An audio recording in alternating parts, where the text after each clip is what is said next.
जिन व्यक्तियों में HIV virus संक्रमण फैलने का खतरा हो उसे समूह कहा जाता है। उस समूह का नाम क्या है? जोखिमपूर्ण समूह है।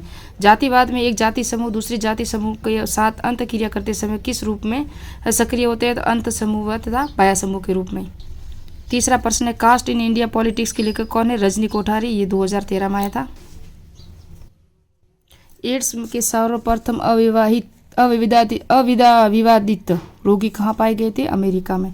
निम्न में से किनका संबंध एड्स वायरस के कारण एड्स वायरस के संचरण के अत्यंत जोखिम वाले समूह से नहीं है? तो स्कूली बच्चे हैं ना, वो नहीं है।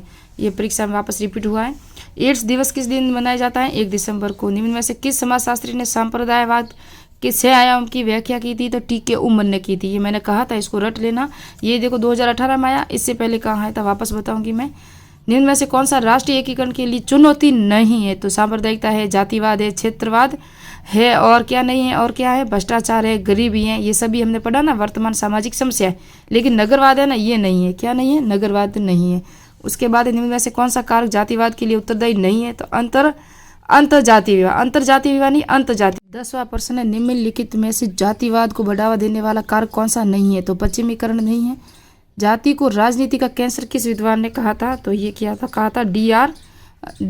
गाडगिल ने। किसने कहा था? डी.आर. गाडगिल ने। इनमें से कौन सा सांप्रदायिकता का कारण नहीं है? तो आर्थिक कारण नहीं है। मैंने कहा सांप्रदायिकता के कारण और विशेषताएं रट लेना, एग्जाम में 100% आता है प्रश्न। निम्नलिखित में से कौन सा कारक राष्ट्रीय एकीकरण में बाधा नहीं है? तो नगरीकरण। ये वापस आया, देखो जातिवाद यहाँ से।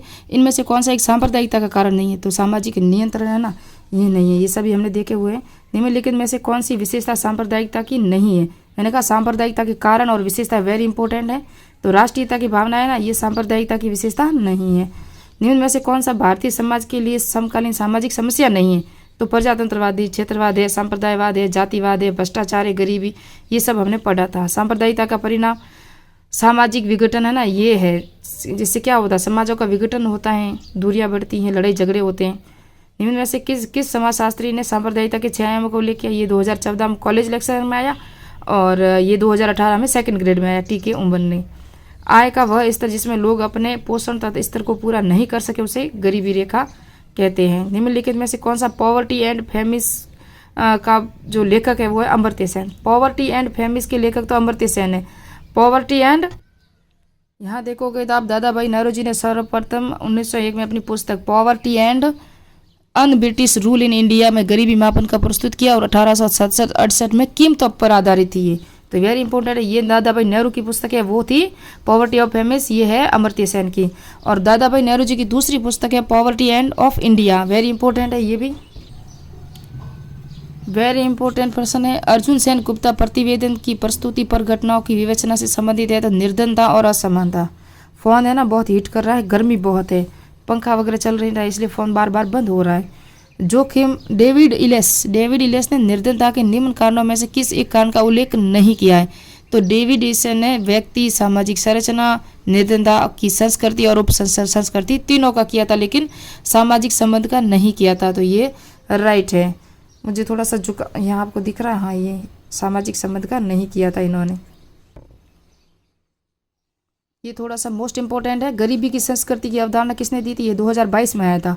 ये संस्कृति और उप संस्कृति की बात कर रहे हैं, जो परिभाषा दी थी उन्होंने डेविड एलिस ने, जबकि यहाँ है गरीबी की संस्कृति, ये दी थी ऑस्कर लेविस ने। और ये 2022 में प्रश्न आ चुका है 2nd ग्रेड में।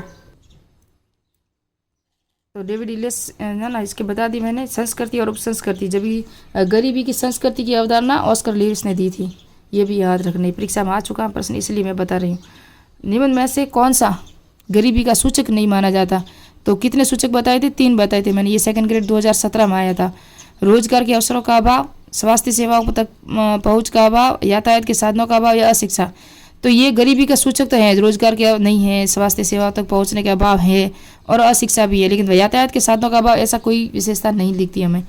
हाल ही में भारतीय संसद द्वारा पारित लोकपाल बिल किस सामाजिक परिघटना को नियंत्रित करेगा? तो ये है भ्रष्टाचार। ये 2nd ग्रेड 2013 में आया था। संथानम कमेटी किस सामाजिक समस्या के निवारण संबंधी थी? तो भ्रष्टाचार से। ये 2016 में भी आया, 17 में भी आया। भाई भतीजावाद, पक्षपात, सत्ता शक्ति का दुरुपयोग सभी किसका उदाहरण है? तो भ्रष्टाचार का उदाहरण है।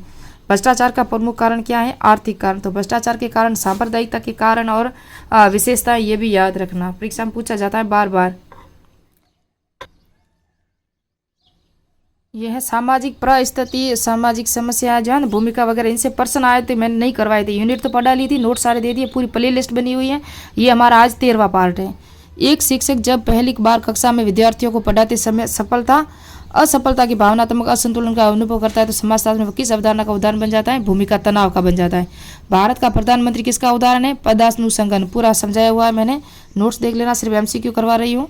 भारत का प्रधानमंत्री भूमिका परिस्थिति का गत्यात्मक पक्ष है। रॉल्फ लिटन ने यह परिभाषा दी थी। किसने दी थी?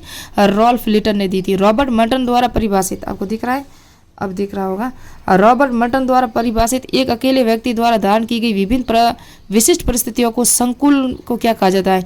तो ये परिस्थिति पूंज कहा जाता है, क्योंकि एक व्यक्ति द्वारा सभी परिस्थितियां धारण की जा रही, न कि भूमिका। तो यहाँ पर परिस्थिति पूंज होगा। किसने दी थी? इसकी अवधारणा क्या थी? पूरा मैंने नोट्स आप देख सकते हो, पूरी प्ले लिस्ट है। भूमिका पूंज की अवधारणा किसने दी थी? मर्टन ने दी थी। जब कोई व्यक्ति ये देखो 2017 में आया था, ये 2016 में आया था।